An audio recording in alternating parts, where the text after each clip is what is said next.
지난 명절 잘 지나셨습니까? 긴 연휴 가운데 너무 열심히 놀다가 목이 조금 쉬었습니다.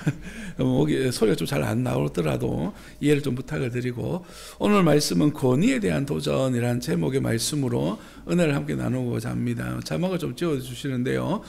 보시다시피 지금 우리가 살펴보고 있는 마가복음 11장 이후는 예수님께서 십자가에 달리기 일주일에 있었던 일들을 다루고 있습니다. 안식 후 첫날인 요즘으로 말하면 이제 주일이겠죠. 안식 후 첫날 예수님이 부활하셨으니까 이 첫날에 예수님께서 예루살렘에 입성하셨습니다. 그리고 베다니로 예루살렘 입성하시고 예루살렘 성전을 보시고 그날 저녁에 다시 베다니로 돌아오셨습니다. 둘째 날에는요, 우리 지난 시간까지 살펴보았던 내용입니다. 예수님께서 성전으로 가시는 길에 무화과 나무를 보셨습니다. 열매 없는 무화과를 보시고 그 무화과 나무를 저주하셨습니다. 뿐만 아니라 성전을 깨끗하게 하셨던 일들이 바로 우리가 살펴보았던 그런 일들이었습니다.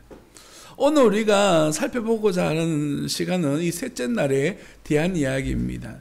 예수님께서 오시는 길에, 다시 성전으로 향하시는 길에 마른 무화과 나무가 있었고 거기에 대한 이야기들을 제자들께 함께 나누었습니다. 이 이야기는 이미 다 지난 시간에 살펴보았고, 오늘은 저기 중간에 나와 있는 메시아의 권위에 대한 도전에 대한 이야기를 함께 나누고자 합니다. 여러분, 이 순서를 여러분에게 알려드리는 이유는 무엇이냐면, 오늘 본문 말씀이 가지고 있는 위치, 그리고 이 한 주간에 예수님이 향하시는 곳이 어디인지를 함께 보기를 위해서입니다.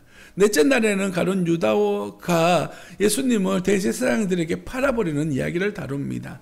다섯째 날에는 최후의 만찬과 함께 성찬식, 그리고 예수님을 베드로가 부인하게 되는 장면과 겟세마네에서의 기도, 그리고 예수님이 잡히시는 일들을 다룹니다.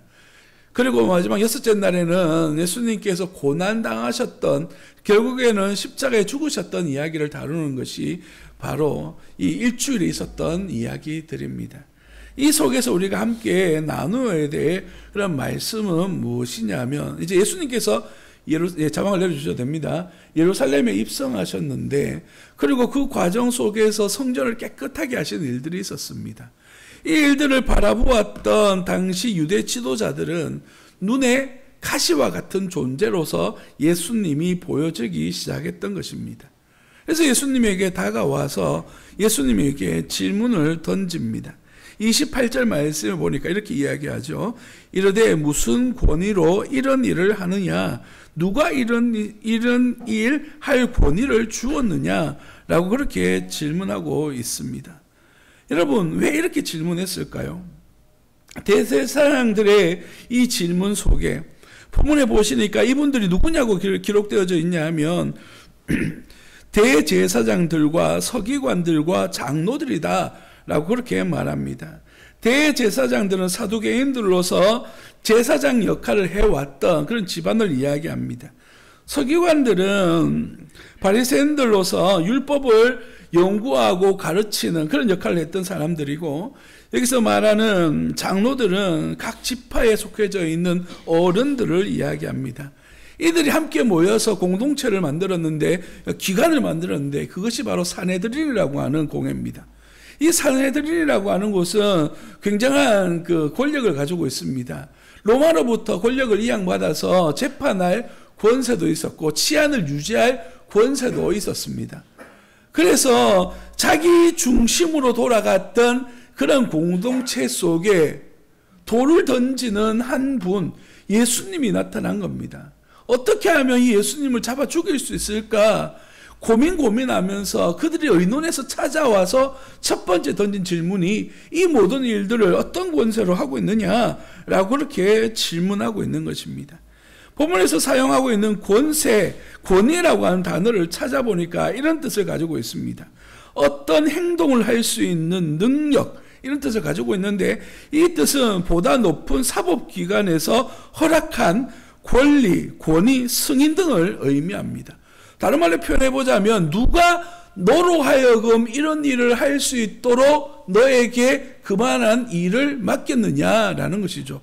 요즘으로 말하자면 네가 시험을 쳐서 네 합격해서 경찰과 같은 능력을 가지고 있느냐, 권위를 가지고 있느냐, 아니면 누가 너를 임명했느냐라고 하는 질문을 던지고 있는 것이죠. 예수님에게 이렇게 질문하는 의도는 무엇일까요? 이미 말씀드렸습니다마는 이 산헤드린 공회는 사람들을 세울 수 있는 권위가 있는 무리들이었습니다. 그래서 본인들 생각에 우리가 부여하지 않은 권한, 이 권위를 가지고 너희가 성전을 어지럽히고 예루살렘에 입성할 때 사람들로부터 환영받는 모습들을 바라보면서 또 사람들이 예수님에 대하여서 환영하는 모습들을 바라보면서 위기의식을 느끼기 시작합니다. 그래서 그들이 예수님에게 질문하는 것이죠. 네가 지금 행하고 있는 모든 일들은 누구로부터 거론된 일이냐라고 그렇게 이야기하는 것이죠. 여기서 이런 일이라고 하는 표현은 예수님께서 예루살렘에 입성하셨던 일과 성전을 깨끗하게 하신 일들, 심지어는 무화과를 나무 마르게 하셨던 이런 일련의 사건들을 바라보면서 예수님에게 질문하는 겁니다. 더 앞서면 이미 예수님이 3년간의 공생의 가운데 행하셨던 하나님의 놀라운 일들에 대한 권위를 질문하고 있는 것이죠. 이 속에는 함정이 빠져져 있습니다. 이 일들이 예수님이 단순하게 이것은 하나님께서 내게 주신 것이다 라고 말씀하셨다면 신성모독으로 감옥에 갇히고 죽여버려야 되겠다 라고 하는 그런 마음이 있었습니다. 뿐만 아니라 내가 한다라고 하는 사람의 권위를 이야기한다면 어찌 사람으로서 하나님에 대하여서 이렇게 이야기할 수 있느냐. 그래서 그 권위를 또한 무너뜨릴 수 있는 함정을 만들어서 예수님에게 찾아간 것입니다. 성도 여러분, 여러분은 예수님에 대하여 어떠한 마음으로 만나고 계십니까? 예수님에 대해서 어떻게 이해하시고 인식하고 계십니까? 예수님에 대하여서 이런 질문 던져보신 적 없습니까? 예수님은 누구십니까? 한때 예수님이 행하시던 사역을 듣고 바라보면서 저분이 누굴까라고 하는 고민에 빠진 사람이 있었습니다. 그는 옳은 일, 하나님의 말씀대로 사역을 하다가 감옥에 갇히게 되어졌습니다. 그리고 이제 생명이 달아가기 직전에 자신의 제자를 보내서 예수님에게 질문합니다. 오실 그 이가 당신입니까? 아니면 다른 일을 기다리고 있습니까? 바로 세례 요한의 이야기입니다. 세례 요한은 하나님의 말씀대로 잘못된 권력을 이용해서 자기 사욕을 채워왔던 헤롯에 대하여서 잘못되어졌습니다 라고 옳은 말 하다가 감옥에 갇혔습니다. 그 결과 목이 잘려서 순교를 당하기도 했습니다. 그가 감옥에 갇힌 상태에서 내가 기다리고 있었던, 우리가 소망했던 구약이 예언되어진 메시아가 당신이 맞습니까? 라고 하는 질문을 던지는 것이죠. 이 질문은요, 이 오늘 본 말씀에 등장하는 산헤드린 공회의 질문과는 전혀 다른 의미를 담고 있습니다. 세례 요한의 질문은 신앙과 믿음 안에서 드려지는 질문입니다. 내가 진정으로 믿어야 될 대상입니까? 내가 당신만 의지하며 마지막 이 순간을 보내도 되겠습니까? 라고 하는 소망을 담은 질문인 것이죠. 그러나 오늘 본문 말씀에 등장하는 산헤드린 공회의 질문은 책을 잡아 죽이고 내 권위를 유지하기 위한 질문을 던지고 있는 것입니다. 여러분에게는 어떤 질문이 있습니까? 여러분의 믿음과 신앙 가운데에 하나님을 온전히 의지하고 내 신앙 속에서 하나님의 역사를 바라보며 소망하는 질문들을 주님 앞에 던지고 계십니까? 아니면 의심하고 내 마음속에 믿어지지 아니하고 내가 굳이 이 짓을 왜 하고 있는가? 라고 하는 극단적인 의심을 가지고 신앙생활을 하고 있지는 않습니까? 예수님은 예수님에 대하여서 세례 요한은 이렇게 이야기하고 있습니다. 마가복음 1장 11절 말씀에 보면 이런 말씀이 나옵니다. 하늘로부터 소리가 나기를 너는 내 사랑하는 아들이라 내가 너를 기뻐하노라 라고 그렇게 말씀하십니다. 세례 요한이 예수님에게 세례를 베풀었을 때에 하늘로부터 임한 말씀이었습니다. 세례 요한은 또한 예수님을 향하여서 이렇게 이야기하죠. 이튿날 요한이 예수께서 자기에게 나오심을 보고 이르되 보라 세상 죄를 지고 가는 하나님의 어린 양이로다 라고 그렇게 고백합니다. 이 예수님이 나의 참 구원자이시구나를 고백하는 이 고백이 저와 여러분들의 고백이 되어지기를 예수님 이름으로 축복합니다. 이제 예수님은 산헤드린 공회 사람들에게 답을 주고 있습니다. 29절 말씀에 보니까 이렇게 이야기합니다. 예수께서 이르시되 나도 한 말을 너희에게 물으리니 대답하라. 그리하면 나도 무슨 권위로 이런 일을 하는지 이르리라. 예수님이 대답하지는 않으시고 질문을 하고 계십니다. 뭔가 좀 무례하게 느껴질 수도 있지만 당시 랍비들의 대화 방법이었습니다. 누군가에게 교훈을 주기 전에 먼저 질문을 던지고 또 다른 질문을 받으면서 대화를 이어갔던 내용, 그런 대화법이 오늘 본문 말씀에 나오는 대화법입니다. 그래서 그게 이들 무시한다든지 하는 의미는 아닙니다. 다시 한번 이 질문을 던짐으로써 너희 질문이 가지고 있는 의미가 무엇인지 되새겨 보도록 하는 그런 의도가 담겨져 있는 것이죠. 이 질문을 받았던 이들의 모습을 본문 말씀은 이렇게 이야기하고 있습니다. 31절에 보니까 그들이 서로 의논하여 이르되 만일 하늘로부터라 하면 어찌하여 그를 믿지 아니하였나 할 것이니 그러면 사람으로부터라 할까 하였으나 모든 사람이 요한을 참 선지자로 여기므로 그들이 백성을 두려워하는지라 라고 그렇게 말합니다. 이러지도 저러지도 못하는 진퇴양난에 빠지게 된 것이죠. 예수님을 똑같은 방법으로 잡아 가두려고 했었는데 본인들이 그 질문 속에 그 함정 속에 빠져버리게 된 것입니다. 예수님의 지혜가 얼마나 놀라운지를 알게 되는 내용이죠. 예수님의 권위는, 예수님의 권세는 하늘로부터 온 것입니다. 그들 또한 알았을 것입니다. 그래서 그들의 질문 속에서 예수님 스스로가 함정에 빠지기를 원했지만 예수님의 은혜와 예수님의 지혜는 결코 그 속에 빠지지 않고 옳은 답으로 그들을 대적하시고 그들과 함께하고 있는 것입니다. 그런데 이 질문 속에 담겨져 있는 또 다른 의미가 있습니다. 그것이 뭐냐면 너희가 의지하고 살아가고 있는 것이 진짜 무엇이냐라고 하는 질문이 포함되어져 있습니다. 무슨 얘기냐 하면 이들이 던진 질문과 예수님이 던진 질문 속에는 세례 요한에 대한 인식입니다. 하나님께서 허락하신 선지자인지 아니면 사람으로부터 나온 힘인지, 이 속에는 본인들이 가지고 있는 권위가 하나님으로부터 임한 권위인지 사람들의 환호 속에서 만들어진 권위인지에 대한 자기 정체성에 대한 질문이기도 한 것입니다. 당시 이 공회를 이루고 있었던 이들의 권위는 어디서부터 온 것입니까? 처음에 하나님이 책정하신 대제사장들과 하나님의 말씀을 잘 알기를 원해서 서기관들, 이스라엘 백성들을 잘 이끌어서 하나님의 백성으로 삼아야 될 그 지도자들, 장로들이 하나님으로부터 오는 권위가 아닌 사람으로부터 오는 권위를 쫓기 시작한 것이죠. 지금 대답 속에는 뭐가 포함되어져 있습니까? 사람들을 의식하고 있는 것이에요. 내가 이런 말하면 이렇게 반응할 건데 라고 하는 생각 속에서 살다 보니까 바르게 답할 수가 없는 것이에요. 하나님으로부터 온 것입니다 라고 말할 수가 없는 겁니다. 왜요? 그 삶이 하나님으로부터 임한 것이 아니기 때문입니다. 그들의 삶의 중심에는 성전이 있었습니다. 그런데 그 성전의 중심 속에는 무엇이 있었습니까?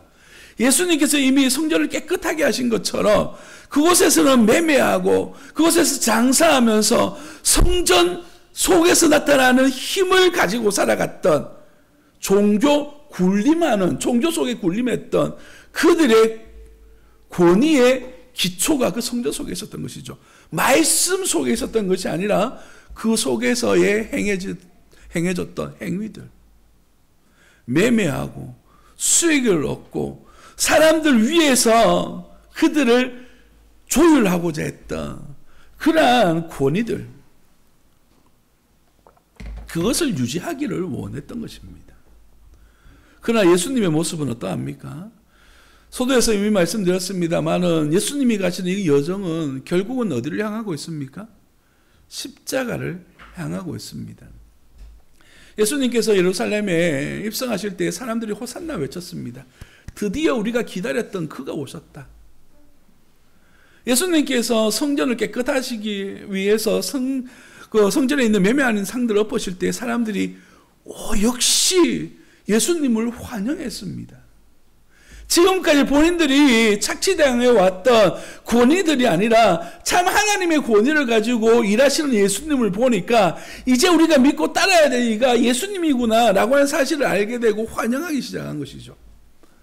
그때 예수님이 그들의 환호성을 힘입어서 요즘 말로 국회로 향했다면, 사람들 앞에 군림하면서 정치적인 힘을 발휘했다면, 우리 주님께서, 우리 하나님께서 예수님을 통하여 이루시고자 하셨던 구원의 역사는 사라졌을지도 모릅니다. 예수님이 선택하셨던 그 십자가의 길은 낮고 낮은 자리를 향한 곳이었습니다. 예수님은 이 땅에 오실 때부터 낮은 말 구유에 누일 곳이 없어서, 여간에 살 곳이 없어서 말들이 사는 그런 마구간에서 태어나셨습니다. 예수님은 제자들의 발을 씻기시기 위하여 무릎을 꿇으시고 그들의 발을 씻기기도 하셨습니다. 사람들의 조롱을 받으면서 십자가에서는 뺨을 맞으면서까지 예수님은 조롱당하시면서도 십자가로 향하고 계셨습니다. 예수님의 삶의 방향은 높은 곳이 아니라 낮은 곳이었습니다. 그 낮은 곳은 예수님의 헌신과 희생을 통하여서 그 사랑하는 백성들, 저와 여러분들을 구원하시고 우리로 하여금 하나님의 은혜 아래 풍성함을 누리게 하기 위한 밑거름이 되어지기를 원하셨다라는 사실입니다. 오늘 본 말씀에 등장하는 당시 종교 지도자들이었다 불려지는 이들과는 전혀 다른 행보를 보여주고 있습니다. 성도 여러분, 우리가 소망해야 될 방향은 어디입니까? 우리가 예수님을 믿으면서 더 높은 곳을 향하여 살아가야 됩니까? 아니면 예수님을 믿으면서 더 낮은 곳에서 하나님 나라를 섬겨야 될까요? 여러분의 섬김에 하나님의 은혜와 축복이 있기를 예수님 이름으로 축복합니다. 아침 일찍부터 와서 찬양으로 하나님 앞에 영광 올려드리고 몇 날 며칠 고민하면서 반찬을 준비해서 성도들과 함께 식탁의 교제를 나누는 모든 일들, 때로는 빛도 없이 이름도 없이 성전을 깨끗하게 청소하고 아름다운 꽃으로 강단을 장식하는, 누가 알아봐주지 않아도 그곳에서 겸손한 마음으로 하나님을 섬기고 있는 그들의 모습을 우리 주님께서는 기뻐하시고 인정하심을 기억하시기를 예수님 이름으로 축복합니다. 우리의 눈은, 우리의 소망은 누군가 알아봐 주기를 원하는 곳에 있는 것이 아니라 우리 주님이 아시는 그곳에서 겸손한 마음으로 섬겨 나아가는 하나님의 사람들이 되어지기를 예수님 이름으로 축복합니다. 이것이 우리의 삶이 되어지기를 원하고 우리 세움교회가 나아가야 될 방향이 되어지기를 예수님 이름으로 축복합니다. 그런 마음에서 11월 16일 있어지게 되는 추수감사절 행사에 모두가 동참하기를 예수님 이름으로 축복합니다. 기도하겠습니다.